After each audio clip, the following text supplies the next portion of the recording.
Welcome back to Book Buddies, where today I'm continuing my journey with the series of unfortunate events with the Reptile Room.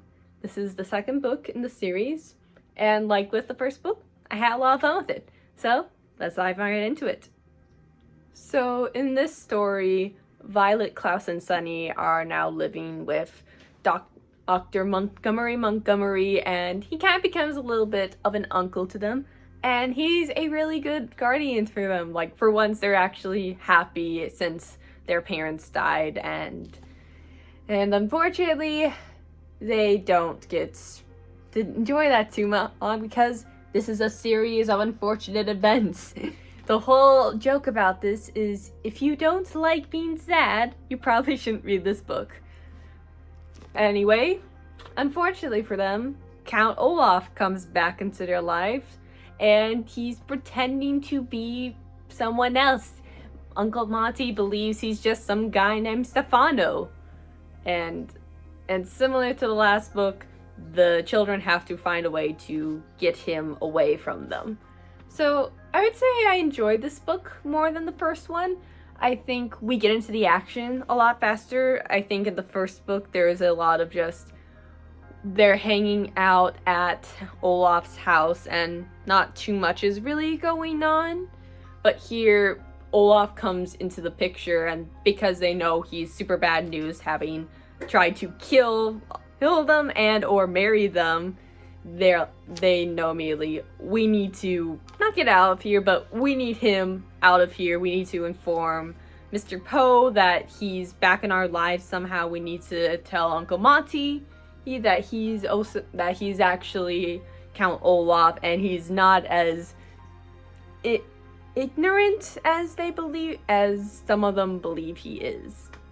A lot of the things that I liked in the first book, specifically the Baudelaire children, as well as the writing style with the author constantly talking to you and be like, oh wait, there's some dramatic irony here, or they explained it with this. Oh, and this word actually means this. I really enjoy it when the author speaks to the writer, even when it's not in first person, so I liked how they carried that over.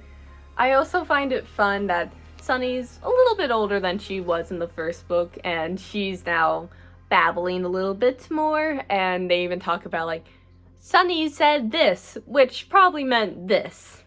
So I thought that was a really cute detail, and it does a good job of kind of balancing the macabre, depressing elements of the story with kind of like this, like a little bit of like the lighthearted silliness, little Tim Burton-esque, which is a lot of fun. And I think this book also had a really good plot twist at the end. I'm not gonna reveal it, but it does make me kind of want to like go back through the whole book and realize, oh, actually, it's like this. It's not like this now.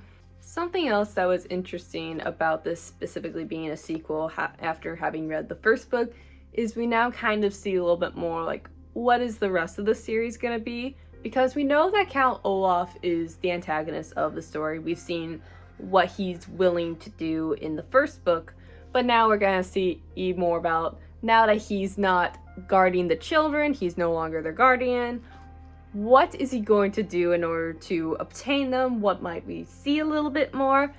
And here he's pretending to be someone else. He's pretending to be Stefano.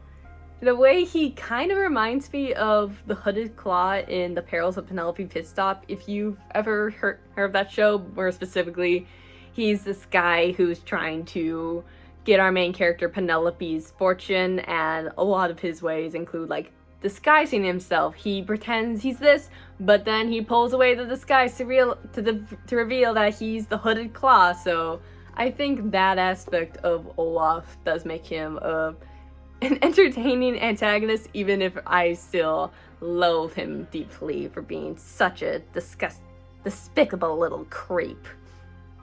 And finally, last thing I really enjoyed about this, I thought the Reptile Room was a fun setting where, there's reptiles in it, and we do learn that there are some deadly snakes in there. but you get to see like how much fun the kids are actually having, probably because Uncle Monty is a good guardian who cares about their well-being, unlike Olaf or even Mr. Poe to an extent. And it was fun when it lasted, that the kids were in a place that was fun to read about and they were having fun. So, those are all my thoughts. If you enjoyed this, please share it with your friends. I'm Louisa Hammond, and I'll see you next time.